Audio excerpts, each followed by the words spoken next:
इस वीडियो में हम बात करेंगे सेक्शन 192 जो कि बात करता है टीडीएस ऑन सैलरी। तो जब एम्प्लॉयर के द्वारा एम्प्लॉय को कोई भी अमाउंट पे की जाती है एज ए सैलरी, तो ऐसे में एम्प्लॉयर पर रिस्पॉन्सिबिलिटी डाली गई कि वो जो पेमेंट करेगा सैलरी उसमें से टीडीएस डिडक्ट करेगा and after deduction of TDS जो अमाउंट होगी वो पे की जाएगी टू दी एम्प्लॉय। तो ऐसे में कोई भी एम्प्लॉयर एम्प्लॉयर कोई भी हो सकता है, एक इंडिविजुअल भी हो सकता है, प्रोप्राइटरशिप फर्म भी हो सकती है, पार्टनरशिप फर्म भी हो सकती है, कंपनी भी हो सकती है, एचयूएफ भी हो सकती है, ट्रस्ट भी हो सकती है, कोऑपरेटिव सोसाइटी भी हो सकती है। तो कोई भी व्यक्ति जो एज एन एम्प्लॉयर सैलरी पे करता है टू दी एम्प्लॉय, तो वो एम्प्लॉय को जो पेमेंट करेगा उसमें से टीडीएस डिडक्ट करेगा एंड आफ्टर दैट सैलरी पे करेगा। मान लीजिए 50,000 रुपीज यहाँ पर पे किए जाने हैं मिस्टर ए को। मिस्टर ए है जो एम्प्लॉय है और मिस्टर एक्स है वो एम्प्लॉयर है। तो मिस्टर एक्स क्या करेंगे, इस 50,000 रुपीज में से जो टीडीएस अमाउंट होगी वो लेस करेंगे एंड आफ्टर दैट जो पेमेंट होगी वो मिस्टर वाई को कर देते हैं। लेट्स से मान लीजिए 50,000 रुपीज में से 2,000 रुपीज का टीडीएस डिडक्ट किया जाना है। तो ऐसे में 2,000 रुपीज डिडक्ट करने के बाद 48,000 रुपीज की जो पेमेंट है वो मिस्टर ए को कर दी जाती है बाय मिस्टर एक्स। और ये जो 2,000 रुपीज है ये गवर्नमेंट अकाउंट में डिपॉजिट कर दिए जाते हैं बाय मिस्टर एक्स। और इस टीडीएस को डिपॉजिट करने के बाद एक रिटर्न फाइल की जाती है, दैट इज टीडीएस रिटर्न। और ऑलरेडी हम डिस्कस कर चुके हैं इन केस ऑफ सैलरी जो फॉर्म फाइल किया जाता है टीडीएस रिटर्न के लिए वो फाइल किया जाता है 24Q। तो ऐसे में जो मिस्टर एक्स हैं वो क्या करेंगे, टीडीएस की पेमेंट करेंगे and after that form 24Q file करेंगे। और फॉर्म 20Q फाइल करने के बाद एनुअली बेसिस पर फॉर्म 16 जो है इशू किया जाएगा to the mister A by mister X. Mister X के द्वारा मिस्टर ए को एक टीडीएस सर्टिफिकेट इशू किया जाएगा in the form of form 16। Form 16 वो दिया जाएगा मिस्टर ए को। तो यहां पर कहा गया सेक्शन 192 जो कि बहुत ही ज्यादा इंपॉर्टेंट है। प्रैक्टिकल आप देखेंगे सभी बातें सेक्शंस के अंदर लिखी गई है जो हम अप्लाई करते हैं at the time of filing TDS return. तो any person responsible for paying any income chargeable under the head salary। तो कोई भी व्यक्ति चाहे वो प्रोप्राइटरशिप फर्म है, पार्टनरशिप फर्म है, कंपनी है, इंडिविजुअल है, एचयूएफ है, ईओपी है, बीओआई है, आर्टिफिशियल जुडिशियल पर्सन है, कोई भी व्यक्ति अगर पेमेंट कर रहा है किसकी, सैलरी की, तो eight the time of payment जो टीडीएस डिडक्ट किया जाएगा वो टीडीएस डिडक्ट किया जाएगा eight the time of payment. जब पेमेंट की जाएगी सैलरी की at that time TDS deduct किया जाएगा। कितना डिडक्ट किया जाएगा, on the amount payable at the average rate of income tax. Average rate of income tax के अकॉर्डिंग जो है टीडीएस डिडक्ट किया जाएगा। अब ये एवरेज रेट ऑफ टैक्स क्या है ये हम थोड़ी देर में समझने वाले हैं। on the basis of the rates in force for the financial year in which the payment is made। जिस फाइनेंशियल ईयर में पेमेंट की जा रही है उस फाइनेंशियल ईयर में जो भी इनकम टैक्स रेट्स एप्लीकेबल है अकॉर्डिंगली आप क्या करेंगे, टीडीएस डिडक्ट करेंगे on the estimated income of the SSC under this head for that financial year। तो एक बात यहां पर कही गई, जो टीडीएस डिडक्ट किया जाएगा वो किया जाएगा एस्टिमेटेड इनकम पर ऑफ द एसएससी। जो एम्प्लॉय है उनकी एस्टिमेटेड इनकम जो होगी उस पर टीडीएस डिडक्ट किया जाएगा बाय द एम्प्लॉयर एंड वो पे किया जाएगा टू द गवर्नमेंट। तो यहां पर दो बातें आपको बहुत अच्छे से समझनी है। हम देखेंगे कि जनरली जब टीडीएस के सेक्शंस हम डिस्कस करेंगे तो वहां पर कोई ना कोई रेट दी जाती है, दैट इज 1%, 2%, 5%, 10%, 20%। लेकिन सैलरी के केस में कोई परसेंटेज नहीं दी गई है, वहां पर कहा गया है एवरेज रेट ऑफ टैक्स। अब ये एवरेज रेट ऑफ टैक्स क्या है, ये हम समझने वाले हैं। सेकेंडली जो बात की गई कि टीडीएस कब डिडक्ट किया जाएगा, व्हेन, तो eight the time of payment. तो जब एम्प्लॉयर एम्प्लॉय को सैलरी पे करेगा, at that time of TDS deduct करेगा। जनरली हम देखेंगे टीडीएस के बाकी जो सभी सेक्शंस हैं, वहां पर जो वर्डिंग्स होंगी वो वर्डिंग्स होंगी at the time of payment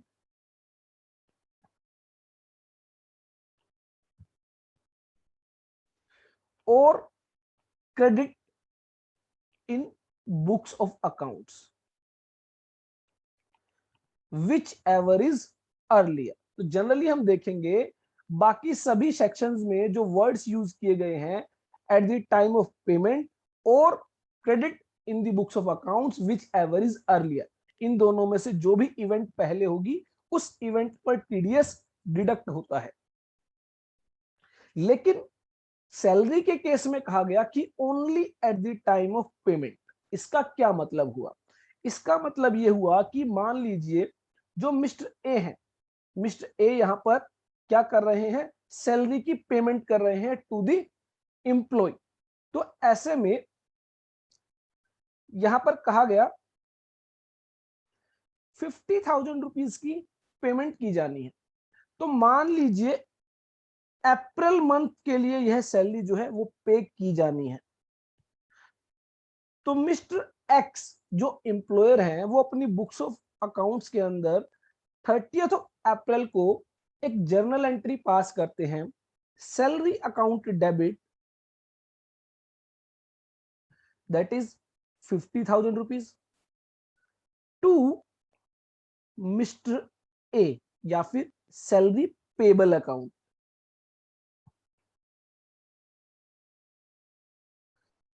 50,000 rupees. तो यहां पर जो एक्सपेंसेस हैं सैलरी अकाउंट को डेबिट किया गया 50,000 रुपए से, और वो जो लाइबिलिटी है salary payable to mister A, वो लाइबिलिटी यहां पर क्रिएट कर दी गई। और मान लीजिए ये जो सैलरी है ये पे की गई 7th ऑफ मई को, तो यहां पर एंट्री की जाती है mister A account debit that is salary payable account debit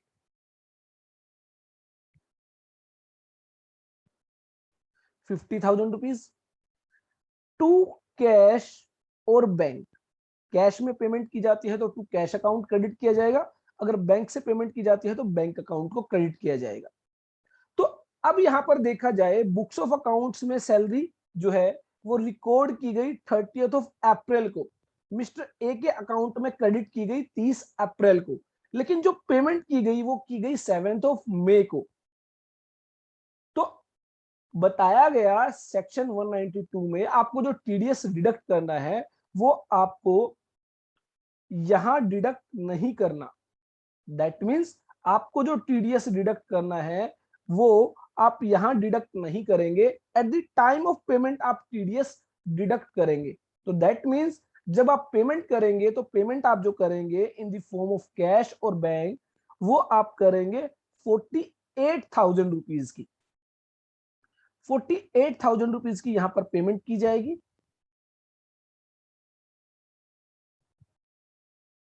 और टू टीडीएस पेबल, यहां पर एक टीडीएस लाइबिलिटी जो है वो क्रिएट की जाएगी 2,000 रुपीज की। तो दैट मींस मिस्टर ए को जो सैलरी पे की जाएगी in the form of cash और बैंक, वो पे की जाएगी 48,000, और 2,000 रुपीज की एक लाइबिलिटी यहां पर क्रिएट की गई जो पे की जाएगी टू द गवर्नमेंट। अब 7th ऑफ मई को अगर टीडीएस डिडक्ट किया गया है तो ऐसे में हमने देखा था जिस महीने में आप टीडीएस डिडक्ट करते हैं उस महीने से अगला जो महीना होता है उसकी 7 तारीख तक आपको वो टीडीएस डिपॉजिट कराना होता है। तो दैट मीन्स 7th मई को अगर कोई टीडीएस डिडक्ट किया गया है तो वो आपको डिपॉजिट करना है 7th जून तक। तो मान लीजिए 7 जून को टीडीएस की पेमेंट की गई, तो आप जो एंट्री पास करेंगे वो पास करेंगे TDS payable on salary debit ₹2000 से टू बैंक अकाउंट। तो आपने गवर्नमेंट अकाउंट में यह जो एंट्री है वो, यह जो अमाउंट है वो डिपॉजिट कर दी है। तो आपकी जो लायबिलिटी आपने क्रिएट की थी, अब आप उसको क्या करेंगे, खत्म करेंगे। पहले आपने लायबिलिटी को क्रेडिट किया था ₹2000 से, अब यहां पर आप लायबिलिटी को डेबिट करेंगे। डेबिट क्रेडिट रूल्स हम जो है अपने अकाउंटिंग मॉड्यूल में बहुत अच्छे से डिस्कस करेंगे। मैं यहाँ पर जो आपको बात समझाना चाह रहा था वो बेसिकली ये थी कि जो टीडीएस ऑन सैलरी डिडक्ट किया जाता है वो पेमेंट बेसिस पर किया जाता है।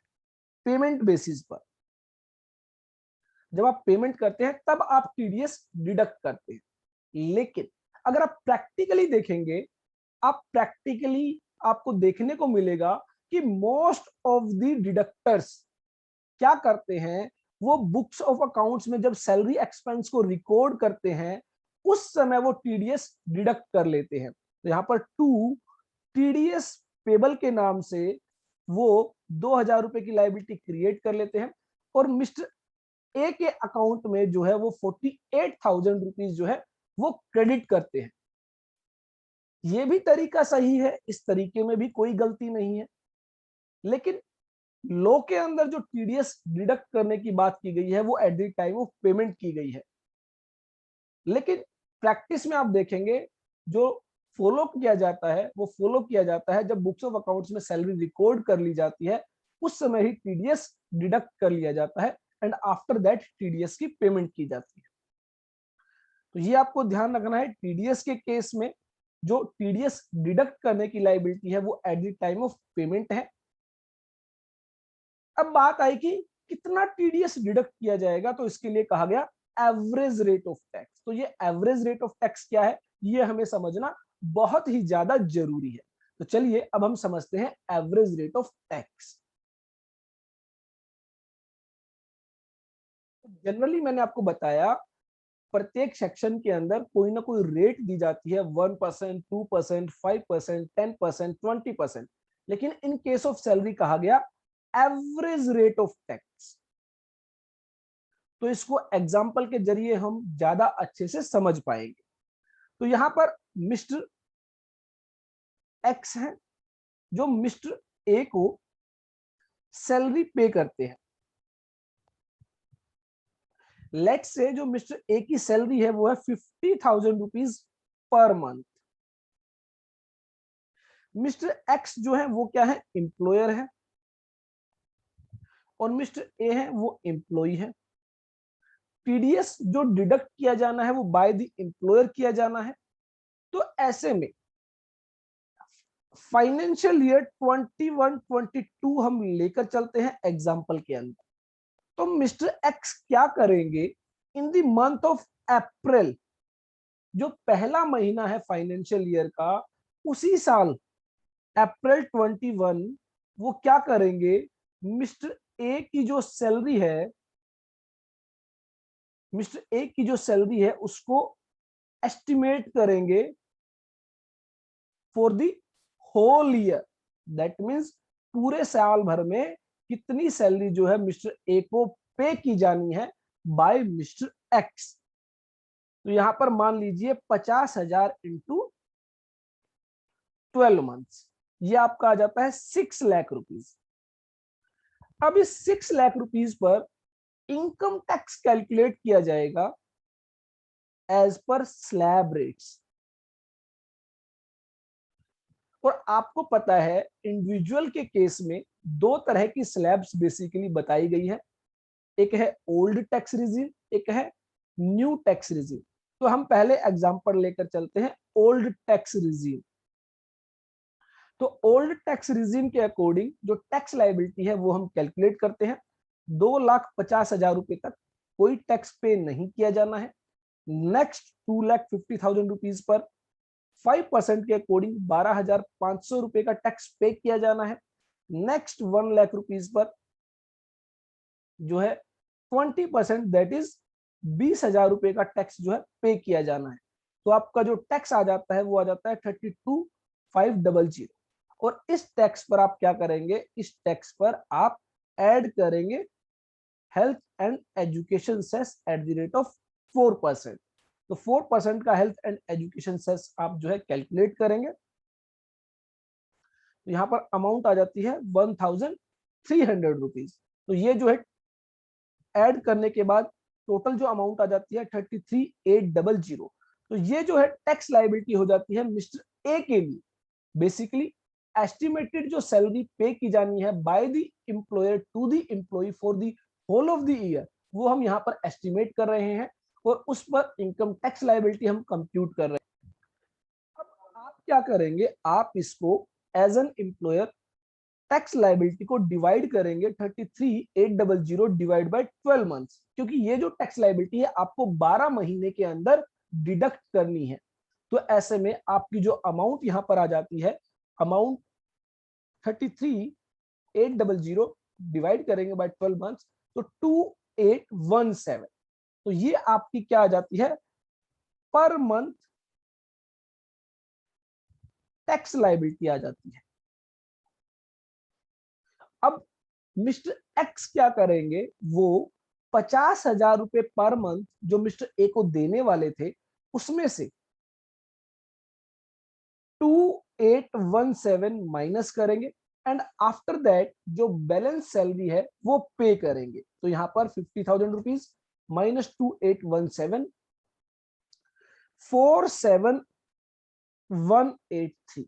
तो इसका मतलब ये है कि 2,817 रुपए जो है वो टीडीएस डिडक्ट किया जाएगा per month by mister x, और जो सैलरी की पेमेंट की जाएगी वो की जाएगी 47,183।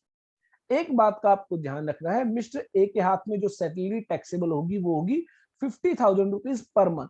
ये जो टीडीएस डिडक्ट किया गया है ये भी मिस्टर ए की इनकम माना जाएगा। हाँ, वो बात अलग है कि इनकम टैक्स रिटर्न फाइल करते हुए मिस्टर ए जो है वो 2817 रुपीज जो उनका टीडीएस डिडक्ट होता है, तो पूरे साल भर में 33,800 रुपए का अगर टीडीएस डिडक्ट किया गया by the mister X employer, तो वो जो है क्रेडिट मिस्टर ए को मिल जाता है eight the time of filing income tax return. तो ये बेसिकली बताया गया है average rate of tax. Similar way में आपको जो है न्यू टैक्स रिजीम में भी इसी तरह जो है टैक्स लायबिलिटी कंप्यूट करनी है, उसको आप डिवाइड बाय 12 मंथ्स करेंगे तो आपकी जो है न्यू टैक्स रिजीम के अकॉर्डिंग जो है टीडीएस लायबिलिटी जो आपको डिडक्ट करनी है वो आपकी आ जाती है। तो यहां पर अगर मैं बात करूं न्यू टैक्स रिजीम के अकॉर्डिंग, तो न्यू टैक्स रिजीम के अकॉर्डिंग जब आप टैक्स कैलकुलेट करेंगे तो 2,50,000 रुपए तक आपको कोई टैक्स पे नहीं करना होता है। नेक्स्ट 2,50,000 रुपीज पर आपको 5% टैक्स पे करना होता है, that is 12,500। Next 1,00,000 rupees per आपको 10% का टैक्स पे करना होता है इन न्यू टैक्स रिजीम। तो ऐसे में यहाँ पर आपकी जो 10,000 रुपए की जो है टैक्स लायबिलिटी आती है, तो टोटल टैक्स लायबिलिटी हो जाती है 22,500 रुपए। इस पर आपको 4% का हेल्थ एंड एजुकेशन सेस जो है वो कैलकुलेट करना होता है। तो 4% का हेल्थ एंड एजुकेशन सेस हमारा आ जाता है 900 रुपीज। तो टोटल टैक्स लायबिलिटी हमारी हो जाती है 23,400। इसको आप डिवाइड करेंगे 12 मंथ से तो 1950 आपकी क्या आ जाती है, टीडीएस लायबिलिटी आ जाती है जो पर मंथ जो है बाय द एम्प्लॉयर डिडक्ट किया जाएगा। तो ये आपको ध्यान रखना है, आप as an employer new tax regime में टैक्स डिडक्ट करेंगे या फिर ओल्ड टैक्स रिजीम में टैक्स डिडक्ट करेंगे, ये आपको चेक करना होगा। इसके लिए भी हम डिस्कस करेंगे कि जो एम्प्लॉय है वो बेसिकली एक डिक्लेरेशन देगा एम्प्लॉयर को कि उसका जो टीडीएस है वो किस टैक्स रिजीम के अकॉर्डिंग डिडक्ट किया जाए। तो आई होप आपको समझ में आ गया होगा कि एवरेज रेट ऑफ टैक्स कैसे कैलकुलेट किया जाता है। अब बहुत सारे सवाल दिमाग में आते हैं कि सर मान लीजिए जो इनकम है वो होती 40,000 rupees per month, that means जो सैलरी पे की जानी है टू मिस्टर ए वो है 40,000 रुपीज पर मंथ, और ओल्ड टैक्स रिजीम के अकॉर्डिंग हम टैक्स कैलकुलेट करें कि 40,000 रुपीज के अकॉर्डिंग जो इनकम हो जाती है 12 मंथ्स की वो हो जाती है 4,80,000 रुपीज, और उस पर अगर हम टैक्स कैलकुलेट करें तो 2,50,000 रुपए पर कोई टैक्स नहीं है। नेक्स्ट 1,50,000 रुपीज पर 5% का टैक्स है, दैट इज 7,500। तो टोटल टैक्स लाइबिलिटी हो जाती है 7,500। लेकिन यहां पर आपको पता है अगर टोटल इनकम 5 लाख रुपए से कम हो तो ऐसे में रिलीफ मिल जाती है अंडर सेक्शन 87A, जो कि है up to the amount of tax और 12,500 रुपए विच एवर इज लोअर। तो 7,500 रुपए की यहां पर रिबेट मिल जाती है और टैक्स लाइबिलिटी हो जाती है नील। तो क्या सर इस केस में भी टीडीएस डिडक्ट किया जाएगा by the employer? The answer is no, कोई टीडीएस डिडक्ट नहीं किया जाएगा बाय द एम्प्लॉयर। तो इसका मतलब यह हुआ जब आप इनकम टैक्स लाइबिलिटी कैलकुलेट करेंगे, एस्टिमेट करेंगे, तो आपको रिबेट अंडर सेक्शन 87A भी अलाउ की जाएगी। अब उसके अलावा कुछ और बातें दिमाग में आती हैं कि सर मान लीजिए सेक्शन 80C से लेकर 80U तक की जो डिडक्शंस होती हैं, क्या वो भी कंसीडर की जाएंगी while computing the TDS liability? The answer is yes. तो उस केस में क्या होगा? उस केस में ये होगा जो एम्प्लॉय है, जो एम्प्लॉय है वो एक डिक्लेरेशन फाइल करेगा, एक डिक्लेरेशन फाइल करेगा कि सेक्शन 80C से लेकर 80U तक वो कितनी tax saving during the year करने वाला है। तो ये आपको ध्यान रखना है, यहां पर बात की गई है कितनी टैक्स सेविंग वो करने वाला है। यहां पर अभी एक्चुअल टैक्स सेविंग की बात नहीं होगी। क्यों नहीं होगी? हम ये जो एस्टिमेट करेंगे ये करेंगे in the month of April. बिल्कुल स्टार्टिंग में हम ये एस्टिमेट करेंगे कि मिस्टर ए को कितनी सैलरी दी जाएगी, कितनी टैक्स सेविंग मिस्टर ए के द्वारा की जाएगी, उस पर टैक्स रिबेट क्या मिस्टर ए को मिलेगी या नहीं मिलेगी, ये हम करते हैं in the starting of the year. तो अब मान लीजिए एम्प्लॉय के द्वारा जो है कहा गया कि उनकी जो टैक्स सेविंग है वो है 50,000 रुपीज। जो LIC प्रीमियम उन्होंने पे किया, जो मेडिकल इंश्योरेंस प्रीमियम उन्होंने पे किया, जो हाउस लोन की उन्होंने प्रिंसिपल रीपेमेंट की, उन सभी को मिलाकर टोटल जो है 80C से लेकर 80U तक 50,000 रुपए तक की डिडक्शन उनको मिलनी चाहिए। और मान लीजिए सैलरी अगेन वही है 50,000 रुपए पर मंथ। तो हम क्या करेंगे, जो हमने यहाँ पर सैलरी एस्टिमेट की थी 6 लाख रुपीज, इसमें से हम 50,000 रुपीज की जो डिडक्शन है उसको लेस करेंगे एंड आफ्टर दैट जो हमारी इनकम आएगी उस पर हम इनकम टैक्स कैलकुलेट करेंगे और उसको डिवाइड बाय 12 मंथ्स करेंगे। जो हमारी लायबिलिटी होगी टीडीएस की वो मिस्टर एक्स के द्वारा एज एन एम्प्लॉयर डिडक्ट की जाएगी एंड आफ्टर दैट पेमेंट की जाएगी मिस्टर ए को। अब मान लीजिए डिडक्शन जो है वो है 50,000 रुपए की और ऐसे में मिस्टर एक्स जो है वो टीडीएस डिडक्ट करना चाहते हैं। तो अगेन वो क्या चेक करेंगे कि उनको जो टीडीएस डिडक्ट करना है क्या वो ओल्ड टैक्स रिजीम से करना है, क्या वो न्यू टैक्स रिजीम से करना है। तो ये भी कौन बताएगा? ये भी बताएगा एम्प्लॉय। एम्प्लॉय के द्वारा एक और डिक्लेरेशन यहां पर दी जाएगी कि उनका जो टैक्स जो टीडीएस है वो ओल्ड टैक्स रिजीम के अकॉर्डिंग डिडक्ट किया जाए या न्यू टैक्स के अकॉर्डिंग डिडक्ट किया जाए। अगर एम्प्लॉय कुछ भी नहीं कहते हैं तो जो टीडीएस डिडक्ट किया जाएगा वो ओल्ड टैक्स रिजीम के अकॉर्डिंग डिडक्ट किया जाएगा। और अगर मिस्टर ए एम्प्लॉय जो है स्पेसिफिकली कहता है उसका जो टीडीएस डिडक्ट किया जाए वो न्यू टैक्स रिजीम के अकॉर्डिंग डिडक्ट किया जाए, तो ऐसे में एम्प्लॉयर क्या करेगा? न्यू टैक्स रिजीम के अकॉर्डिंग टीडीएस डिडक्ट करेगा। और अगर न्यू टैक्स के अकॉर्डिंग टीडीएस डिडक्ट किया जाता है तो ऐसे में आपको ध्यान रखना है कोई भी डिडक्शन 80C से लेकर 80U तक की अलाउ नहीं की जाएगी एम्प्लॉय को। ना ही कोई अलावेंस, ना ही कोई एग्जम्पशंस जो हमने डिस्कस की थी स्पेशल टैक्सेशन के समय कि सेक्शन जो 115BAC है जो कि बेसिकली बात करता है न्यू टैक्स रिजीम की, उस टैक्स रिजीम में ना ही तो कोई हाउस रेंट अलावेंस की एग्जम्पशन दी जाती है, ना ही कोई सेक्शन 80C से लेकर 80U तक की डिडक्शन अलाउ की जाती है, ना ही कोई 2 लाख रुपीस तक की इंटरेस्ट की जो पेमेंट है वो अलाउ की जाती है अंडर हाउस प्रॉपर्टी हेड। तो ऐसे में आपको जो है उन सभी प्रोविजंस को ध्यान में रखते हुए जो है इनकम टैक्स कैलकुलेट करना है और उसको डिवाइड बाय 12 मंथ्स करते हुए जो है टीडीएस लायबिलिटी डिडक्ट करनी है। अब मान लीजिए कि कोई एम्प्लॉय जो है, लेट से 1 जुलाई 21 को ही ज्वाइन करता है। कोई नया एम्प्लॉय है जिसने ज्वाइन किया है 1 जुलाई 2021 से, तो ऐसे में क्या होगा? तो ऐसे में आपको यही सब काम करने हैं। आप क्या करेंगे, 1 जुलाई 2021 से लेकर 31 मार्च 2022 तक उसकी जो भी इनकम होगी वो आप क्या करेंगे, एस्टिमेट करेंगे। तो ऐसे में मान लीजिए 1 जुलाई से जो है ज्वाइन किया है जिस एम्प्लॉय ने, उसकी सैलरी है लेट से 60,000 रुपीज पर मंथ। तो ऐसे में आप क्या करेंगे, जुलाई से लेकर मार्च तक जो 9 मंथ्स की सैलरी है उसको लेते हुए आप जो है एस्टिमेटेड इनकम कैलकुलेट करेंगे। तो 5,40,000 रुपए की हमारी क्या आ जाती है, एस्टिमेटेड इनकम आ जाती है for 9 months.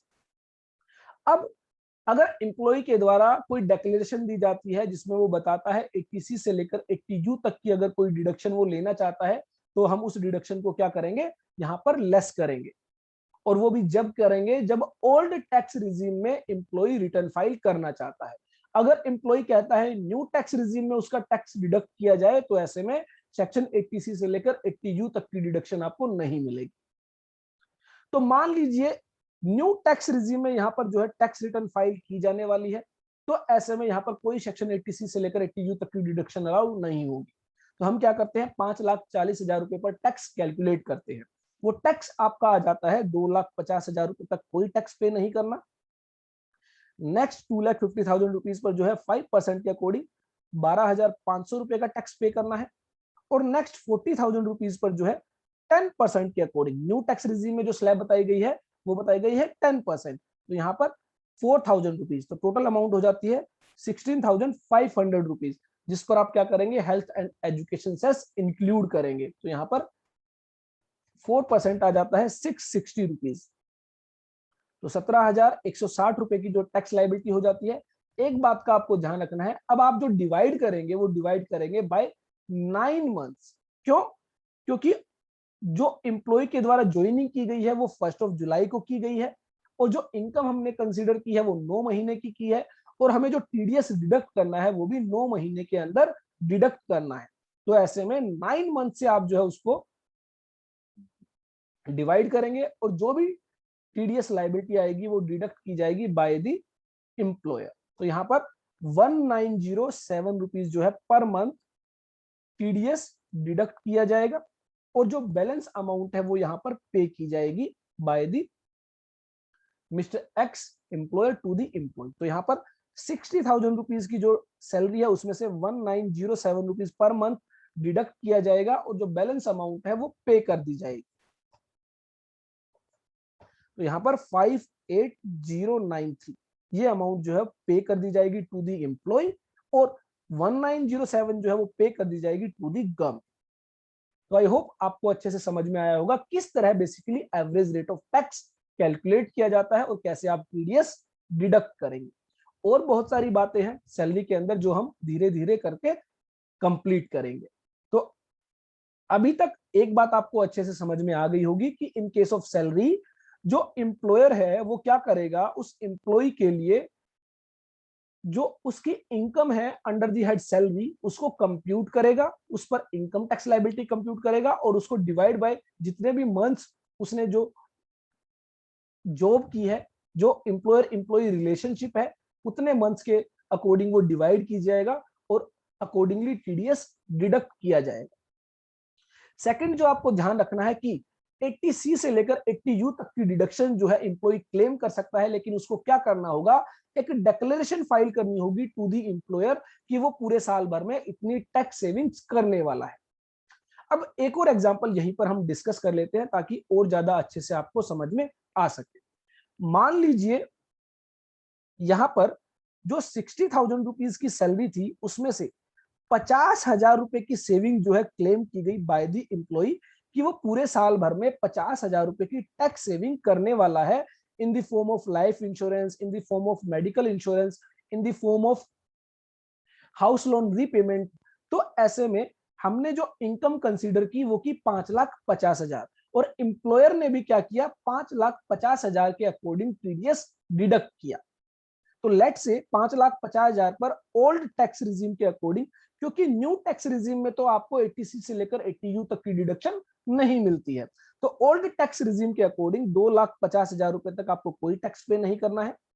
Next 2,50,000 rupees per आपको 5% का टैक्स पे करना है 12,500 रुपए, और नेक्स्ट 50,000 रुपीज पर आपको टैक्स पे करना है दैट इज 20%। तो यहाँ पर 10,000 रुपए, 22,500 रुपए जो है आपका इनकम टैक्स आ जाता है, जिस पर आप क्या करेंगे, health and education cess calculate करेंगे।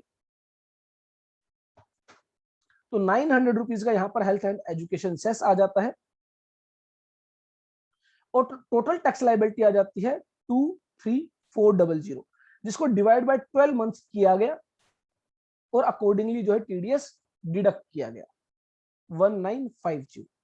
अब होता क्या है कि अप्रैल से लेकर फरवरी तक जो एम्प्लॉय है उसको 19,500 रुपए डिडक्ट करने के बाद दैट इज 50,000 रुपीज माइनस 1950, तो यहां पर जो अमाउंट आ जाती है,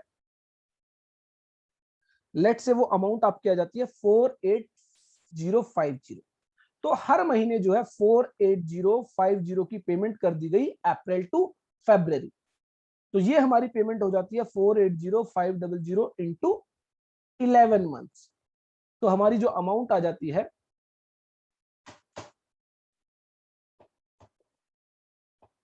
वो आ जाती है 5,28,550 रुपए। अब मार्च महीने में, मार्च 2022 में एम्प्लॉयर कहता है कि आपने इनिशियली अप्रैल मंथ में कहा था कि आप 50,000 रुपए की सेविंग करने वाले हैं in the form of life insurance, in the form of medical insurance, in the form of education loan, in the form of donation, जो भी है आप हमें उनके एक्चुअल प्रूफ्स दे दीजिए, एक्चुअल प्रूफ्स हमें सबमिट कर दीजिए कि आपने जो टैक्स सेविंग क्लेम की वो आपके द्वारा एक्चुअली कर दी गई है। अगर एम्प्लॉय एक्चुअल प्रूफ सबमिट कर देता है कि उसने 50,000 रुपए जो है वो टैक्स सेविंग इन्वेस्टमेंट्स में जो है टैक्स सेविंग पेमेंट्स में इनकर कर दिया है, तो ऐसे में मार्च मंथ में भी 48050 की पेमेंट होगी to mister A, to the employ, और 1950 का टीडीएस डिडक्ट कर लिया जाएगा। लेकिन अगर एम्प्लॉय कहता है कि उसके द्वारा जो पेमेंट्स की गई है, इन्वेस्टमेंट की गई है, वो कम की गई है, मान लीजिए वो कहता है उसकी इन्वेस्टमेंट हुई ही नहीं, 50,000 रुपए वो इन्वेस्ट नहीं कर पाया, तो फिर क्या करना होगा? एक्चुअल प्रूफ्स अगर नहीं देगा तो क्या होगा? तो ऐसे में फिर से आपको क्या करना होगा, 6 लाख रुपीस के अकॉर्डिंग टीडीएस कैलकुलेट करना होगा। दैट मीन्स एक बार फिर से कैलकुलेट करते हैं, 6 लाख रुपीस पर 5 लाख रुपीस पर जो टीडीएस होगा, सॉरी 2,50,000 रुपीस पर होगा नील। नेक्स्ट 2,50,000 रुपीस पर होगा 5%, 12,500 रुपए, और 1 लाख रुपीस पर होगा 20,000 rupees, that is total tax आ जाता है 32,500, और इस पर जो है health and education cess calculate किया जाएगा, दैट इज 1300, और टोटल टैक्स हमारा आ जाता है 33,800। तो ये आपको ध्यान रखना है, 33,800 हमारा जो है टोटल टैक्स आ जाता है on the income of 6 lakh rupees. अब हुआ क्या एक्चुअली में कि जब 50,000 रुपए की सेविंग आपने कंसीडर की, उस समय टैक्स लाइबिलिटी थी 23,400 रुपए, और अब टैक्स लाइबिलिटी आ रही है 33,800 रुपए। तो ऐसे में जो टैक्स डिडक्ट किया गया वो कम डिडक्ट किया गया। तो आप क्या करेंगे, 33,800 रुपए टीडीएस डिडक्ट किया जाना था, आपने ऑलरेडी कितना डिडक्ट कर लिया है, दैट इज 1950 इंटू 11 मंथ्स। फरवरी तक का टीडीएस आप डिडक्ट कर चुके हैं 21,450 रुपए। तो इसका मतलब ये हुआ कि मार्च मंथ में आप जो टीडीएस डिडक्ट करेंगे वो होगा 12,350, 12,350 रुपए का टीडीएस जो है वो मार्च 2022 के अंदर डिडक्ट किया जाएगा। तो बेसिकली जो टीडीएस ऑन सैलरी है वो बहुत ही ज्यादा फ्लेक्सिबल है। जहां पर भी आपको लगता है कि आपने जो इनिशियली एस्टिमेट किया था उसके अकॉर्डिंग आप टीडीएस डिडक्ट कर रहे थे, लेकिन लेटर ऑन लगता है आपको कि आपका जो एस्टिमेट है वो गलत हो गया, तो आपको फिर से क्या करना होगा, इनकम कैलकुलेट करनी होगी, उस पर टैक्स कैलकुलेट करना होगा और अकॉर्डिंगली टीडीएस कैलकुलेट करना होगा। ये कुछ इसी तरह काम करता है जैसे हम एडवांस टैक्स के अंदर देखते हैं कि साल के शुरू में आपने देखा कि आपकी इनकम जो है पूरे साल भर में 10 लाख रुपए रहने वाली है, उसके अकॉर्डिंग आपने क्या किया, एडवांस टैक्स पे करना शुरू कर दिया। बीच में आपको लगता है साल के आपकी जो इनकम है वो तो 20 लाख रुपए रहने वाली है, तो आपने फिर से क्या किया, अपनी इनकम को रिकैलकुलेट किया, एस्टिमेट जो है दोबारा बनाए और उस पर फिर से टैक्स लायबिलिटी कैलकुलेट की, और जितना एडवांस टैक्स आप ऑलरेडी जमा करा चुके हैं उसको कंसीडर करते हुए जो आपका आगे का एडवांस टैक्स है वो आपने डिपॉजिट करा दिया। सिमिलर वे में यहां पर भी उसी तरह आप कैलकुलेशंस करेंगे। अब मान लीजिए इनिशियली जो एम्प्लॉय की सैलरी थी वो थी 50,000 रुपए पर मंथ, और आपने 50,000 रुपए पर मंथ के अकॉर्डिंग जो है टीडीएस की जो लाइबिलिटी है वो कैलकुलेट की और आपने डिडक्ट कर ली। लेकिन बीच में ही मिड ऑफ द ईयर जो है वो सैलरी हो जाती है 60,000 रुपीज पर मंथ। तो ऐसे में क्या होगा, फिर से जो सैलरी है वो इंक्रीज हो जाएगी, तो आपको फिर से टीडीएस लाइबिलिटी जो है वो इंक्रीज करनी होगी। तो उस केस में जैसे अभी हमने देखा कि अगर आप एक्चुअल प्रूफ सबमिट नहीं करते तो आप क्या करेंगे, अकॉर्डिंगली इंक्रीज्ड इनकम पर टीडीएस लायबिलिटी कैलकुलेट करेंगे, उसमें से जितना टीडीएस आप ऑलरेडी लेस कर चुके हैं, जो आप डिडक्ट कर चुके हैं उसको आप लेस करेंगे, जो बैलेंस अमाउंट होगी उसको आप बैलेंस मंथ्स में जितने महीने रह गए हैं 31 मार्च तक उतने महीनों में आप उस बैलेंस टीडीएस को डिडक्ट करेंगे। तो इस तरह बेसिकली आपका जो टीडीएस है ऑन सैलरी डिडक्ट किया जाता है। अब आपको समझ में आ गया होगा एवरेज रेट ऑफ टैक्स कैसे आप कैलकुलेट करेंगे, अकॉर्डिंगली जो है आप टीडीएस डिडक्ट करेंगे। अब एक और केस यहां पर हम डिस्कस कर लेते हैं कि मिस्टर ए जो है एम्प्लॉय है और ये साइमल्टेनियसली एक से ज्यादा जॉब्स करते हैं। दैट मींस ये मिस्टर एक्स जो है वो भी इनके एम्प्लॉयर है, मिस्टर वाई जो है वो भी इनके एम्प्लॉयर है, मिस्टर जेड जो है वो भी इनके एम्प्लॉयर है। तो एक साथ ये एक से ज्यादा जगह पर जो है अपनी सर्विस देते हैं, जॉब करते हैं। तो अब ऐसे में बात आई कि टीडीएस कैसे डिडक्ट किया जाएगा। तो एक तरीका तो यही है कि मिस्टर एक्स जो सैलरी पे करेंगे मिस्टर ए को, वो उस सैलरी को एस्टिमेट करेंगे, उस पर जो टैक्स लायबिलिटी है उसको कैलकुलेट करेंगे और जितने महीने के लिए सर्विस दी जाती है बाय द एम्प्लॉय उतने महीने से उसको डिवाइड करेंगे, अकॉर्डिंगली टीडीएस डिडक्ट करेंगे। सिमिलरली इसी तरह मिस्टर वाई भी फॉलो कर सकते हैं और मिस्टर जेड भी फॉलो कर सकते हैं। लेकिन अगर मिस्टर ए चाहते हैं कि 3 जगह पर अलग अलग टीडीएस डिडक्ट ना किया जाए और एक जगह पर ही टीडीएस डिडक्ट किया जाए, तो ऐसे में मिस्टर ए क्या कर सकते हैं, वो किसी भी एक एम्प्लॉयर को, किसी भी एक एम्प्लॉयर को, मिस्टर एक्स को, मिस्टर वाई को, मिस्टर जेड को, जिसका भी जो उनका मन करता है उस एम्प्लॉयर को वो क्या करेंगे, बाकी एम्प्लॉयर से मिलने वाली सैलरी इन्फॉर्म करेंगे। तो मान लीजिए यहाँ पर सैलरी मिलती है इनको 30,000 रुपीज पर मंथ, यहाँ पर मिलती है मिस्टर जेड से 10,000 रुपीज पर मंथ, यहाँ पर मिलती है 20,000 rupees per month, mister x से जो उनको मिलती है मान लीजिए 80,000 रुपीज पर मंथ। तो अब मिस्टर ए क्या कर सकते हैं, मिस्टर वाई से मिलने वाली सैलरी वो मिस्टर जेड को क्या कर सकते हैं, इन्फॉर्म कर सकते हैं। सिमिलरली मिस्टर जेड से जो सैलरी मिलती है उनको 10,000 रुपीज पर मंथ, वो भी क्या कर सकते हैं, मिस्टर एक्स को इन्फॉर्म कर सकते हैं। तो ऐसे में मिस्टर एक्स अब क्या करेंगे, 80,000 rupees plus 20,000 rupees plus 10,000 rupees, तो यहाँ पर 1,10,000 रुपीज पर मंथ की जो सैलरी है वो मानते हुए इनकम कैलकुलेट करेंगे और अकॉर्डिंगली उस पर टैक्स लायबिलिटी कैलकुलेट करेंगे और अकॉर्डिंगली जितना टीडीएस बनता है उसको डिवाइड बाय 12 मंथ्स या जितने भी महीने एम्प्लॉय के द्वारा सर्विस दी जाती है उतने महीने से डिवाइड करते हुए जो है उस टीडीएस अमाउंट को डिडक्ट करेंगे। तो ये सभी बातें सेक्शन 192 में बताई गई है। तो एक बार अब हम सेक्शन 192 को फिर से डिस्कस कर लेते हैं।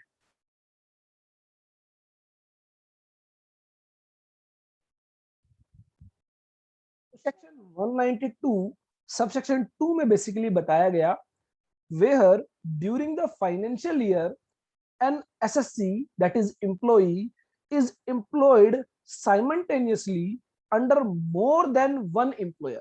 एक से ज्यादा एम्प्लॉयर के पास यहाँ पर जो है सर्विस दी जा रही है बाय द एम्प्लॉई, और where he had held successfully employment under more than one employer, he may furnish to the person responsible for making the payment referred to in subsection 1, that is employer, being one of the said employers as the SSC may, having regard to the circumstances of his case, choose. तो employ को option दिया गया, वो जिस भी मर्जी employer को choose कर सकता है, और उस एम्प्लॉयर को क्या करेगा, वो बाकी एम्प्लॉयर से मिलने वाली इंफॉर्मेशन, बाकी एम्प्लॉयर से मिलने वाली सैलरी जो है उस डिटेल को फर्निश करेगा। तो उस डिटेल को लेने के बाद ही जो है एम्प्लॉयर टीडीएस डिडक्ट करेगा।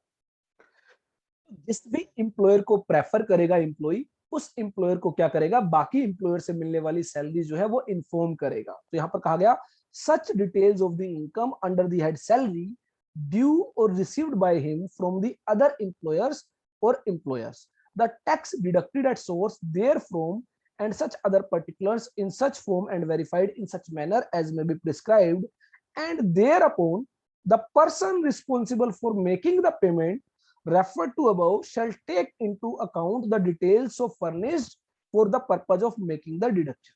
So that means दो एम्प्लॉयर है, एम्प्लॉयर 1 और एम्प्लॉयर 2। एम्प्लॉय जो है एम्प्लॉयर 2 से मिलने वाली सैलरी एम्प्लॉयर 1 को इन्फॉर्म कर देता है, तो ऐसे में एम्प्लॉयर 1 क्या करेगा, एम्प्लॉयर 2 से मिलने वाली सैलरी को भी कंसीडर करेगा और उसके बाद टीडीएस डिडक्ट करेगा। तो मान लीजिए 50,000 रुपए पर मंथ एम्प्लॉयर 1 से सैलरी मिलती है, 20,000 रुपए पर मंथ जो है एम्प्लॉयर 2 से सैलरी मिलती है, तो ऐसे में एम्प्लॉयर 1 को अगर इन्फॉर्म किया जाता है तो ऐसे में वो क्या करेगा, 70,000 रुपीज पर मंथ के अकॉर्डिंग टीडीएस कैलकुलेट करेगा।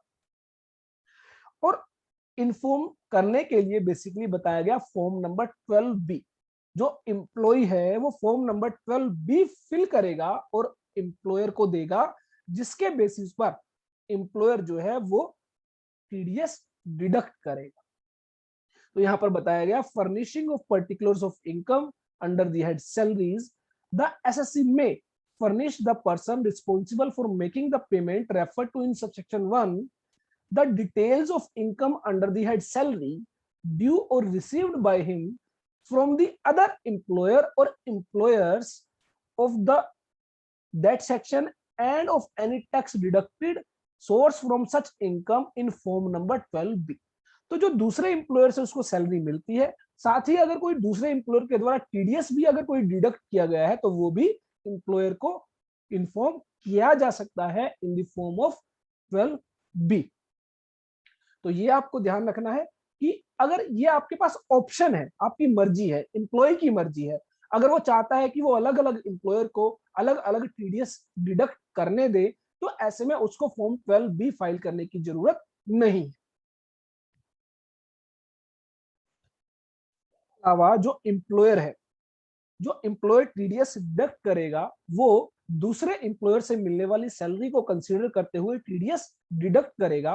और एनुअल बेसिस पर जब फॉर्म 16 प्रोवाइड किया जाएगा by the employer to the employee, तो ऐसे में हम देखते हैं फॉर्म 16 के अंदर वो डिटेल्स प्रोवाइड की जाएगी कि एम्प्लॉय के द्वारा कितनी सैलरी दूसरे एम्प्लॉयर्स से ली गई है और करंट जो एम्प्लॉयर को है इन्फॉर्म की गई है। Relevant columns provided in form number 16 if the amount of salary paid or payable to the employee is not more than 1,50,000 rupees। तो अगर जो सैलरी है वो 1,50,000 से कम है जो इन्फॉर्म की गई है, तो वो फॉर्म 16 में ही बताई जाएगी। अगर वो 1,50,000 से ज्यादा है जो दूसरे एम्प्लॉयर से ली गई है, तो ऐसे में फॉर्म नंबर 12B के अंदर वो इंफॉर्मेशन दी जाएगी। Form number 12BA, if the amount of salary paid or payable to the employee is more than 1,50,000 rupees, which shall accompany the return of income of the employee। तो form number 12BA के अंदर inform किया जाएगा अगर दूसरे employer से जो मिलने वाली सैलरी है वो 1,50,000 से ज्यादा है। बाद एक और केस हम यहाँ पर डिस्कस करते हैं। मिस्टर ए है, इंप्लॉई है, मिस्टर एक्स जो है वो इंप्लॉयर है, और मिस्टर एक्स के द्वारा मिस्टर ए को 50,000 रुपीज पर मंथ की जो सैलरी है वो पे की जाती है। तो ऐसे में अभी तक हमने देखा 50,000 रुपए पर मंथ के अकॉर्डिंग जो है इनकम कैलकुलेट की जाएगी, उस पर जो है टीडीएस लायबिलिटी कैलकुलेट की जाएगी। अब जो मिस्टर ए हैं उनकी मान लीजिए अदर हेड्स में भी इनकम है, अदर हेड्स जो है उसमें भी इनकम है। तो अदर हेड्स में देखा हमने, सैलरी को तो हमने ऑलरेडी डिस्कस कर ही लिया है। एक से ज्यादा एम्प्लॉयर से अगर आपको सैलरी मिलती है तो आप किसी भी एक एम्प्लॉयर को इन्फॉर्म कर सकते हैं और अकॉर्डिंगली जो एम्प्लॉयर है उस पर जो है टीडीएस डिडक्ट कर लेता है। अदर हेड में अगर बिजनेस प्रोफेशन से कोई इनकम है, कैपिटल गेन से कोई इनकम है, या फिर अदर सोर्सेज हेड में कोई इनकम है, हाउस प्रॉपर्टी हेड में कोई इनकम है, तो ऐसे में अगर एम्प्लॉय चाहे तो एम्प्लॉयर को बता सकता है कि अदर हेड्स में उसकी कितनी इनकम है, और ऐसे में एम्प्लॉयर जो होगा उन इनकम्स को कंसीडर करते हुए टीडीएस डिडक्ट करेगा। लेकिन काफी सारे लोग यहाँ पर टैक्स प्लानिंग करने की सोचते हैं, वो चाहते हैं कि उनका टीडीएस डिडक्ट ना हो, तो वो क्या करते हैं, वो इनकम की जगह लॉस इन्फॉर्म करते हैं एम्प्लॉयर को कि उनको बिजनेस प्रोफेशन हेड में लॉस है, कैपिटल गेन हेड में लॉस है, अदर सोर्सेज हेड में लॉस है, हाउस प्रॉपर्टी हेड में लॉस है, और ऐसे में वो लॉस उनकी सैलरी इनकम से एडजस्ट कर लिया जाए और उस पर कोई टीडीएस लायबिलिटी नहीं बनती है, तो उनका टीडीएस डिडक्ट ना किया जाए। तो स्पेसिफिकली कहा गया कि अगर किसी हेड में आप लॉस इन्फॉर्म करना चाहते हैं तो वो हम अलाउ नहीं करेंगे, सिर्फ एक हेड में हम आपको लॉस अलाउ कर देंगे, दैट इज हाउस प्रॉपर्टी। तो दैट मींस अगर एम्प्लॉयर को लॉस इन्फॉर्म करता है और वो लॉस जो है हाउस प्रॉपर्टी हेड में है, तो एम्प्लॉयर क्या करेगा, उस हाउस प्रॉपर्टी हेड में जो लॉस है उसको सैलरी इनकम से एडजस्ट करेगा, और एडजस्ट करने के बाद जो इनकम होगी उस पर टीडीएस डिडक्ट करेगा। हाउस प्रॉपर्टी हेड में कैसे लॉस आ सकता है, मान लीजिए जो एम्प्लॉय है उसके पास एक सेल्फ ऑक्यूपाइड हाउस प्रॉपर्टी है, तो सेल्फ ऑक्यूपाइड हाउस प्रॉपर्टी के केस में आपकी जो ग्रॉस एनुअल वैल्यू होती है वो निल होती है, जीरो होती है, क्योंकि कोई रेंटल आपको रिसीव नहीं होता। उसमें से आप लेस करते हैं इंटरेस्ट ऑन होम लोन, तो 2 लाख रुपीज 2 लाख रुपीज तक की आपको जो होम लोन की डिडक्शन दी जाती है in case of self occupied property. तो ऐसे में यहाँ पर 2 लाख रुपए तक का जो लॉस है वो आप हाउस प्रॉपर्टी हेड में इन्फॉर्म कर सकते हैं टू दी एम्प्लॉयर, और एम्प्लॉयर क्या करेगा, उस हाउस प्रॉपर्टी हेड में जो लॉस है उसको सैलरी हेड से एडजस्ट करेगा। लेट से आपकी सैलरी इनकम है 8 लाख रुपीज, लॉस आपका है 2 लाख रुपीज, तो ऐसे में 6 लाख रुपीज के अकॉर्डिंग आपकी टीडीएस लायबिलिटी कैलकुलेट की जाएगी। हाँ, और किसी हेड में अगर आप लॉस इन्फॉर्म करेंगे तो वो लॉस कंसीडर नहीं किया जाएगा। बिजनेस प्रोफेशन हेड में आप लॉस बताते हैं, कैपिटल गेन हेड में आप लॉस बताते हैं, अदर सोर्सेज हेड में अगर आप लॉस बताएंगे तो उसको कंसीडर नहीं किया जाएगा। इनकम आप किसी भी हेड में बता सकते हैं, इनकम पर कोई दिक्कत नहीं है। एम्प्लॉयर क्या करेगा, उस इनकम को कंसीडर करते हुए, मान लीजिए 8 लाख रुपीज की सैलरी इनकम है, 2 लाख रुपीज की आपकी बिजनेस इनकम है, तो 10 लाख रुपीज पर वो क्या करेगा, टीडीएस कैलकुलेट करेगा, उतनी अमाउंट आपकी सैलरी से डिडक्ट कर लेगा और वो अमाउंट जो है गवर्नमेंट को पे कर देगा। तो इसलिए यहां पर बताया गया कि इन केस अगर एम्प्लॉय चाहे तो एम्प्लॉयर को इन्फॉर्म कर सकता है कि अदर हेड्स में भी मेरी इनकम है, उसको कंसीडर करते हुए टीडीएस डिडक्ट किया जाए।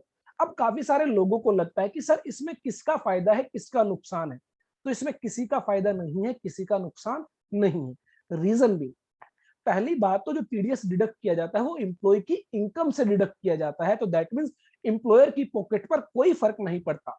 अगर एम्प्लॉयर को 100 रुपए सैलरी के देने हैं, उसमें से 2 रुपए का टीडीएस डिडक्ट होना है, तो ऐसे में 98 रुपीज की पेमेंट वो एम्प्लॉय को करता है। और अगर मान लीजिए एम्प्लॉय के द्वारा अदर हेड्स में इनकम डिक्लेयर की जाती है, तो ऐसे में क्या होगा, 100 रुपए की सैलरी इनकम में मान लीजिए 6 रुपीज का टीडीएस डिडक्ट होगा, तो ऐसे में 94 रुपीज की पेमेंट एम्प्लॉय को कर दी जाएगी। तो बेसिकली यहां पर किसी को कोई फर्क नहीं पड़ता। तो सर एम्प्लॉय जो है वो एम्प्लॉयर को क्यों अपनी अदर इनकम्स को जो है वो इन्फॉर्म करेगा, उसका रीजन ये है कि एम्प्लॉय देखता है कि साल भर के बाद जब वो अपनी इनकम कंप्यूट करता है तो उस पर अच्छी खासी टीडीएस वो टैक्स लायबिलिटी आ जाती है। लेट्स से मिस्टर ए के केस में 8 लाख रुपीस की सैलरी इनकम है जिस पर टीडीएस डिडक्ट कर लिया गया बाय द एम्प्लॉयर, और बिजनेस प्रोफेशन हेड में 4 लाख रुपीस की इनकम है बिजनेस प्रोफेशन हेड में, तो टोटल इनकम हो गई 12 लाख रुपीस। तो 12 लाख रुपीस की इनकम पर जब टैक्स लायबिलिटी कैलकुलेट की गई तो बहुत ज्यादा आ जाती है, और टीडीएस जो है वो सिर्फ 8 लाख रुपीस की इनकम पर डिडक्ट किया गया है। तो ऐसे में जो एम्प्लॉय है उस पर एडवांस टैक्स की भी लायबिलिटी आ जाती है। सेक्शन 234 ए, 234 बी, 234 सी का जो इंटरेस्ट है वो भी लेवी कर दिया जाता है for non payment of advance tax और default in advance tax payments. तो ऐसे में एम्प्लॉय चाहता है कि उसकी जो बिजनेस प्रोफेशन हेड में इनकम है या हाउस प्रॉपर्टी हेड में जो इनकम है या कैपिटल गेन हेड में जो इनकम है उस पर जो टैक्स लायबिलिटी बनती है वो भी अगर एम्प्लॉयर के द्वारा डिडक्ट कर ली जाए तो eight the time of filing of income tax return उसे परेशानी नहीं होगी, क्योंकि रीजन बीइंग जो एम्प्लॉयर टीडीएस डिडक्ट करेगा वो पर मंथ बेसिस पर डिडक्ट करता है, तो ऐसे में जो फाइनेंशियल प्रॉब्लम है वो एम्प्लॉय को नहीं आती है। लेकिन जब वो साल के अंत में जब अपनी इनकम टैक्स रिटर्न फाइल करता है एक साथ इतना सारा टैक्स पे करेगा तो उसको फाइनेंशियल प्रॉब्लम हो जाती है। तो इसी को देखते हुए बहुत बार एम्प्लॉय क्या करता है, अपने एम्प्लॉयर को इन्फॉर्म करता है कि उसकी सैलरी इनकम के अंदर ये सभी इनकम भी इंक्लूड कर ली जाए और जो टैक्स लायबिलिटी बनती है उतना टीडीएस डिडक्ट कर लिया जाए। तो यहां पर सेक्शन 192 के तहत बताया गया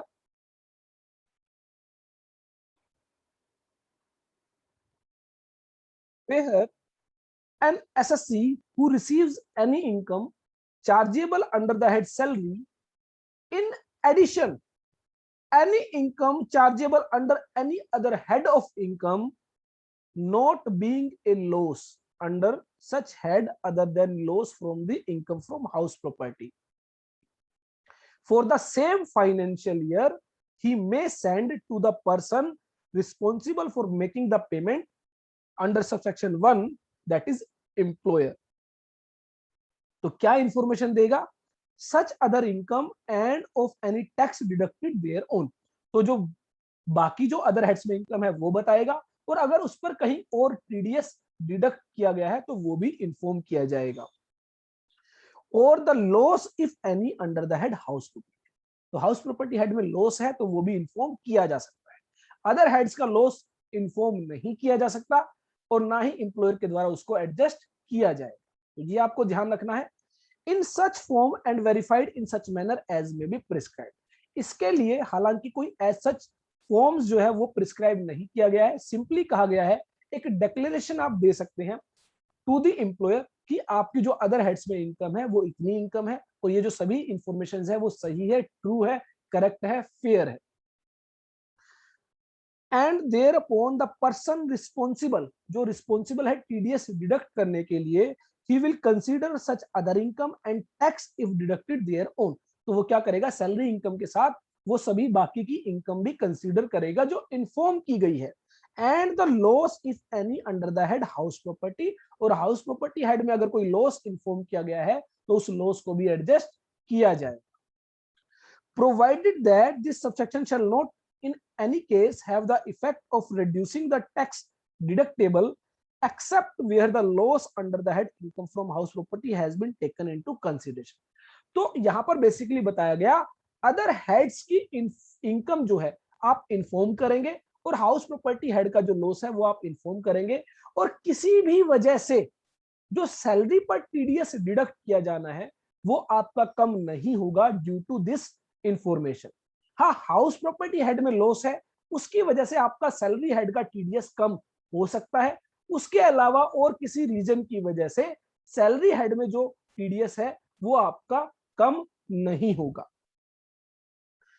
तो ये आपको ध्यान रखना है और यहां पर एक डिक्लेरेशन सिंपली आप देंगे, do hereby declare that what is stated above is true to the best of my information and belief।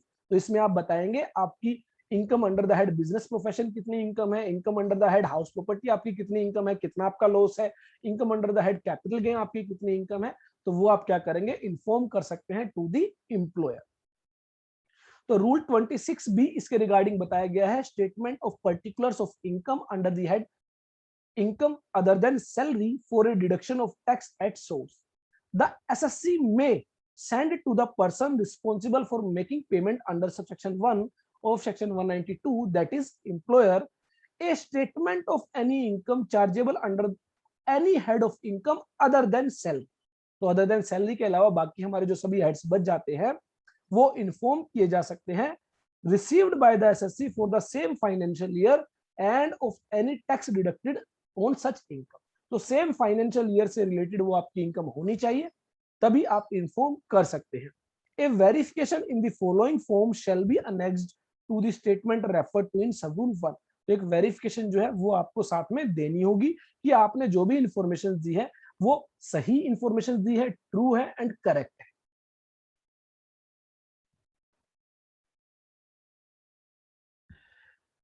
इसके अलावा हमने डिस्कस किया था कि एम्प्लॉई पूरे साल भर में जितनी टैक्स सेविंग्स इन्वेस्टमेंट करने वाला है, जितनी टैक्स सेविंग पेमेंट्स करने वाला है, in the form of LIC, in the form of medical insurance, in the form of donation, in the form of rent paid, in the form of house loan repayment, तो किसी भी form में section 80C से लेकर 80U तक अगर कोई भी डिडक्शन उसको मिलने वाली है और उसके रिगार्डिंग वो इन्वेस्ट करने वाला है, पेमेंट करने वाला है, तो वो क्या करेगा, अपने एम्प्लॉयर को वो सभी पेमेंट्स जो है वो डिक्लेयर करेगा, इन्फॉर्म करेगा.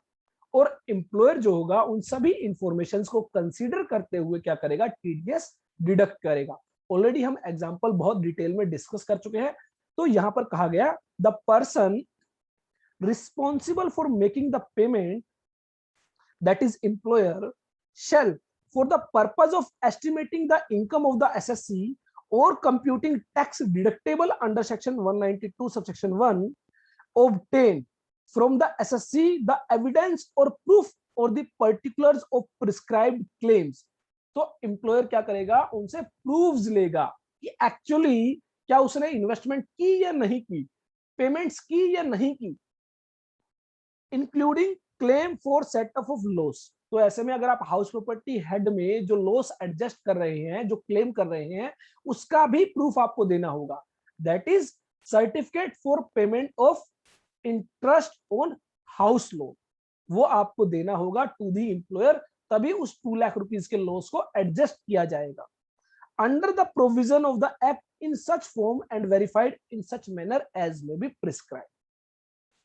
The person responsible for making the payment referred to in subsection 1, subsection 1A, subsection 2, subsection 2A, subsection 2B, at the time of making any deduction, increase or reduce the amount to be deducted under this section for the purpose of adjusting any excess or deficiency arising out of any previous deduction or failure to deduct during the financial year. तो ये भी हमने detail में discuss किया था कि initially employ कहता है वो 50,000 रुपए टैक्स सेविंग अमाउंट्स जो है इनकर करेगा in the form of investments, in the form of payments, लेकिन लेटर ऑन वो जो है 1 रुपया भी जो है टैक्स सेविंग इन्वेस्टमेंट्स पर खर्च नहीं करता है. तो हमने देखा था साल के अंत में जाकर आप जो है ज्यादा TDS डिडक्ट करेंगे. तो सिमिलरली यहाँ पर बात बताई गई कि जितनी एम्प्लॉय जो है सेविंग्स बताता है उसके अकॉर्डिंग आप TDS लायबिलिटी को कम भी कर सकते हैं और ज्यादा भी कर सकते हैं. इनिशियली एम्प्लॉय ने बताया वो 50,000 रुपए टैक्स सेविंग करने वाला है, लेकिन बाद में उसने जो टैक्स सेविंग इन्वेस्टमेंट्स की, लेट से वो की 1 लाख रुपीस की, तो इसका मतलब पहले TDS जो है वो ज्यादा डिडक्ट कर लिया गया. तो अब क्या करेंगे, in the month of March जो है 1 लाख रुपीस की जो सेविंग्स है उनको कंसीडर करते हुए आपकी फिर से टैक्स लायबिलिटी कैलकुलेट करेंगे और जो TDS लायबिलिटी है वो कैलकुलेट करेंगे, और जितना TDS आपका ऑलरेडी डिडक्ट हो चुका है वो लेस करने के बाद जो बैलेंस अमाउंट होगी वो आपका TDS डिडक्ट किया जाएगा. अब बात आई कि इसके लिए कौन सा फॉर्म फाइल किया जाएगा. तो इसके लिए कहा गया जो एम्प्लॉय होगा वो फॉर्म नंबर 12BB फाइल करेगा टू द एम्प्लॉयर, बताएगा कि कितनी वो जो है टैक्स सेविंग करने वाला है. The SSC shall furnish to the person responsible for making payment under subsection 1 the evidence or the particulars of the claim referred to in subrule 2 in form 12BB for the purpose of estimating his income or computing the tax deduction at source. तो ये आपको ध्यान रखना है। Form number 12BB के अंदर initially in the starting of the year only estimated tax savings amount declare की जाएंगी और लेटर ऑन उनके जो एविडेंसेस है, जो उनके सपोर्टिंग डॉक्यूमेंट्स हैं, वो एम्प्लॉयर को सबमिट करने हों। अगर एम्प्लॉयर को आपने एविडेंसेस, प्रूफ्स, सपोर्टिंग डॉक्यूमेंट्स अगर आपने सबमिट नहीं किए तो एम्प्लॉयर जो है वो in the month of February, in the month of March जो है आपका जो टीडीएस है वो फिर से रिकैलकुलेट करेगा और जो आपकी सेविंग्स होंगी एक्चुअल, उनको कंसीडर करते हुए आपका टीडीएस डिडक्ट करेगा। उसके अलावा बताया गया the assessee shall furnish the evidence और the particulars specified in column number 3 of the table below of the claim specified in column number 2। तो हाउस रेंट अलावेंस का अगर क्लेम लेना चाहता है एम्प्लॉई, तो ऐसे में उसे क्या करना होगा, जो वो रेंट पे करता है उसके रिगार्डिंग उसको इंफॉर्मेशन देनी होगी कि वो किस व्यक्ति को रेंट पे करता है, उस व्यक्ति का एड्रेस क्या है, लैंडलॉर्ड का एड्रेस क्या है, उसका परमानेंट अकाउंट नंबर क्या है, अगर जो रेंट की पेमेंट है वो 1 लाख रुपए से ज्यादा है साल भर में, 1 साल के अंदर, name, address, permanent account number of the landlord or landlords where the aggregate rent paid during the previous year exceeds ₹1 lakh। तो अगर आप 1 लाख रुपए से ज्यादा रेंट अगर पे कर रहे हैं एक लैंडलॉर्ड को या एक से ज्यादा लैंडलॉर्ड्स को, तो ऐसे में आप क्या करेंगे, आप जो है उन सभी लैंडलॉर्ड्स के परमानेंट अकाउंट नंबर जो है एम्प्लॉयर को सबमिट करेंगे। लीव ट्रैवल कंसेशन के रिगार्डिंग अगर आप कोई एग्जेम्पशंस, डिडक्शन लेना चाहते हैं, तो आपने जो एक्सपेंडिचर इनकर किए हैं वो उनके जो एविडेंसेस हैं, उनके जो सपोर्टिंग डॉक्यूमेंट्स हैं, वो आप एम्प्लॉयर को सबमिट करेंगे। Income from house property head के तहत आप जो लॉस क्लेम करने वाले हैं, तो उसके लिए आपको क्या करना होगा, जो आपने लोन लिया है, जो लेंडर है जिसने आपको लोन दिया है, उसका name, address and permanent account number आपको सबमिट करना होगा टू द एम्प्लॉयर। तो अगर आपने कोई होम लोन लिया है, हाउस लोन लिया है किसी बैंक से, नॉन बैंकिंग फाइनेंशियल इंस्टीट्यूशन से, तो ऐसे में एक सर्टिफिकेट आपको दिया जाता है जिसमें आपको बताया जाता है पूरे साल भर में कितना आपने इंटरेस्ट पे किया, कितनी आपने हाउस लोन प्रिंसिपल की रीपेमेंट की। तो ये सर्टिफिकेट आप सबमिट कर सकते हैं टू दी एम्प्लॉयर और इस सर्टिफिकेट में name, address and permanent account number of the lender जो है वो दिया गया होता है। अगर नहीं है तो ऐसे में आपने जिससे भी लोन लिया है उससे आप ये डिटेल्स ले सकते हैं। अगर बैंक और नॉन बैंकिंग फाइनेंशियल इंस्टीट्यूशंस के अलावा और किसी से आपने लोन लिया है, तो ऐसे में उसका नेम, एड्रेस और परमानेंट अकाउंट नंबर आप जो है एम्प्लॉयर को सबमिट करेंगे। Deductions under chapter 6A that is 80C से लेकर 80U तक, तो जो भी आपने इन्वेस्टमेंट की है, जो भी आपने पेमेंट इनकर की है, उसका आप क्या कर देंगे, एविडेंस देंगे। आपने लाइफ इंश्योरेंस प्रीमियम पे किया है तो ऐसे में आपको रिसीट मिलती है, वो रिसीट आप दे सकते हैं। मेडिकल इंश्योरेंस प्रीमियम आपने पे किया है तो मेडिकल इंश्योरेंस प्रीमियम पे करने की भी आपको रिसीट मिलती है, वो आप दे सकते हैं। हाउस लोन रीपेमेंट अगर प्रिंसिपल की आपने की है तो ऐसे में जो सर्टिफिकेट आपको बैंक से मिलता है वो आप दे सकते हैं। इसके अलावा कोई आपने 80G के तहत कोई डोनेशन दी है तो डोनेशन की जो रिसीट है वो आप इंप्लॉयर को सबमिट कर सकते हैं। तो बेसिकली जो भी डिडक्शन, जो भी अलाउंस, जो भी एग्जेम्पशंस आप क्लेम करना चाहते हैं, उसका सपोर्टिंग डॉक्यूमेंट्स आपको देना होगा। तो 12BB के तहत जो है आप ये सभी डिटेल्स देते हैं और जब आपको फॉर्म 16 आपको मिलता है तो फॉर्म 16 में भी आपको ये सभी डिटेल्स दी जाती है। इन फॉर्म नंबर 12BB आपको फॉर्म 16 के साथ अटैच किया जाता है। तो आई होप अब आपको समझ में आया होगा कि अगर आप डिडक्शन क्लेम करना चाहते हैं तो ऐसे में आपको एम्प्लॉयर को क्या क्या डिटेल्स सबमिट करनी होगी।